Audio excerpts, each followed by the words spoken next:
Have you ever ignored a feeling and then regretted it and then realized when you look back at it that your body was actually telling you the truth and that's like the sickest feeling?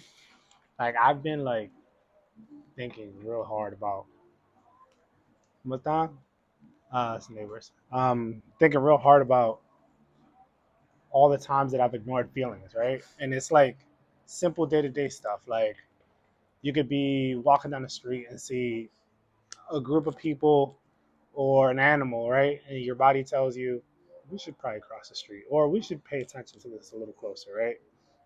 And in those moments, you trust yourself and you go, you know what? I'm not going to take a chance. I'm going to cross the street. I see this stray dog. It looks, a little too big for me, or a little too aggressive. Or it could be the opposite. It looks super passive. So I'm going to trust myself and just go ahead and keep walking this way. Well, I say all that to say that if you are struggling right now, right? Everyone struggles. I've struggled. Um, and it's always been because I didn't honor or listen to my body when it was telling me something, right? And now that I'm learning to trust myself again, I realize that's really the most important thing, right? Your intuition and how your body, right, your heart and your mind are in sync, right? Sometimes they're not in sync, which is why you're conflicted, right? Let's take a job, for instance, right? Let's say you know that you really want to get out of there because it's toxic or you just don't see any growth or you just don't like management, whatever the reason is, right? Your heart would tell you, well, we have friends here and it's convenient and we need the money, and that's where the confliction comes in, right? Now if we take it into a term of like a relationship, is the same thing, right? If you feel anxious, right, let's say after you hang out with someone and you're sitting there replaying conversations in your head and you're trying to connect the dots because something they said or something happened and you don't like how you feel. So you're trying to understand it, right? That is simply your body telling you this is not good. And your brain is trying to catch up to it, right? So I say all that to say that the more you trust yourself, the more you start to listen to your body, right? If you don't like how something feels and you listen to it, you'll stop going back to it, right? Right? It's very clear. Just like if you went to a brand new restaurant and the food and the service was good, you're gonna leave there feeling like, wow, this is pretty good. I definitely go back again. Now, if you do that same approach and you go to that same restaurant and it's terrible and the service is bad and whatever, you make up your mind and go, I'm not coming back here. Like, it's got to be like a cold day in hell for me to come back here. Like, it's just not on my to do list, right? Now, apply the same thing to a relationship.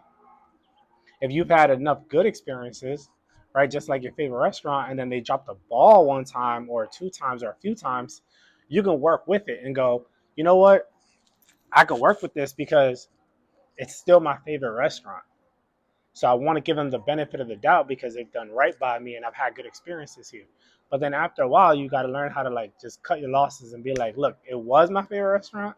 After all these chances that I've given it to kind of win me back, to kind of drop the ball, it's not personal. I just can't keep doing this to myself and going through all of the motions and the feelings and the thought of I hope that this is good. I hope that this is worth it. And I don't want to go to a restaurant like that. I want to go there and relax and enjoy it because I know it's going to be good. So it's the same thing with relationships.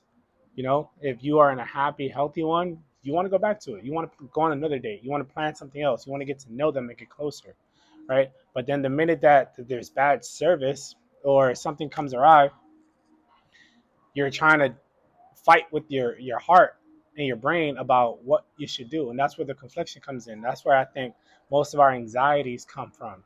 Avoidant, anxious, all of those things is on a spectrum, right? So that's my thought process, and I think for me, it's been learning to trust myself, and that ultimately comes from having confidence in myself and trying to believe in myself more. And all of those things, at least for me and my process, comes from the little things and doing the things that I say I'm going to do, right? Every little thing just kind of adds up and it stacks up. And by the time you look at the bigger picture, you're like, okay, all of these little things added to that puzzle. And now the picture is complete, and I'll do something simple. Like if I go to the gym, I say I want to do a certain amount of push-ups, right? You can set the bar super low, you can set it medium, or you can set it high. For me, I like to set it high. That way, I really force myself out of my comfort zone and really attack it. And then if I get it done, I feel super accomplished and more confident. So the next time I want to challenge myself on something, let's say it's squats. I'm going to say, okay, I'm going to do this weight, this amount of reps, this amount of sets. I'm going to challenge myself. I've never done 6 sets. Let's go for 6 sets today and see what happens.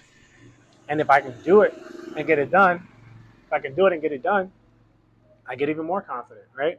Now, if I tell myself I'm going to go to the gym at 8 a.m. tomorrow and do 30 minutes of cardio, and I go to the gym, but I only do 15 for whatever reason. Let's say the gym is packed, I'm bored, my headphones died, whatever excuse I can think of, and I apply it to that. I'm going to feel less confident because I'm going to be like, damn, I said I was going to do this and I didn't do it. Damn, what other areas of my life have I said this about? Okay, looking for a new job. I said I was going to apply to X amount of jobs and I didn't do it. So I say all that to say that if you are able to stack those wins little by little, you start to trust in yourself more. And that's the process that I'm in right now. And I feel like I'm on 10. So I hope you guys take away something from this video. You can stack it up any which way you want. You can do it something simple like, hey, I'm going to brush my teeth twice at night. I'm gonna hit the gym 3 times this week. Set the bar where you know it's achievable, and then slowly start moving it. And I think that's what's gonna lead to the best outcome of 2026. I'll catch y'all on the next video. Peace.